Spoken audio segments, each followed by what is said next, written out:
The Cubot X30 comes with a 6.4 inches 1080 x 2340 pixels display on the front. At the heart of this phone is the MediaTek Helio P60 MT6771V, along with 6GB for smooth performance. The Cubot X30 has a 48MP rear camera setup and a 36MP front camera. The onboard storage is 128GB and the battery is at 4200 mAh capacity. Cubot officially launched its new smartphone Cubot X30 in June 2020. The Cubot X30 will retail in a variety of colors including gray, green, and blue to give you options to choose according to your style. So, you be the judge of that. Most important aspect of the smartphone is its display. Take a hard look at the Cubot X30 display specifications. It is a 6.4 inches display offering a 1080 x 2340 pixels resolution. It uses the IPS display technology. The pixel density of the screen comes out to be 403 ppi. These days when we look for a smartphone to buy,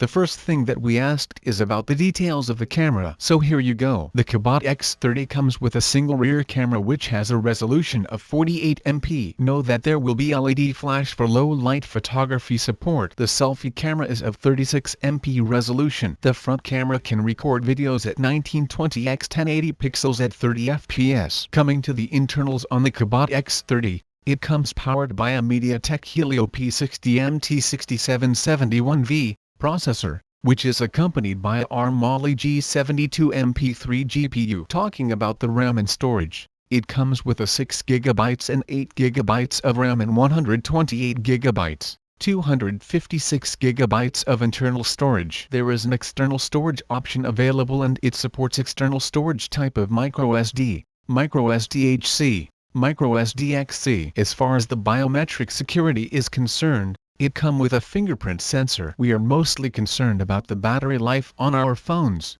The Cubot X30 offers a 4200 mAh capacity non-removable battery. The connectivity features includes 2 SIM slots with VoLTE, 4 grams, and 2 grams support. Further, it offers Bluetooth 5.0, NFC, and USB Type-C v2.0 port, and it supports latest Wi-Fi standards.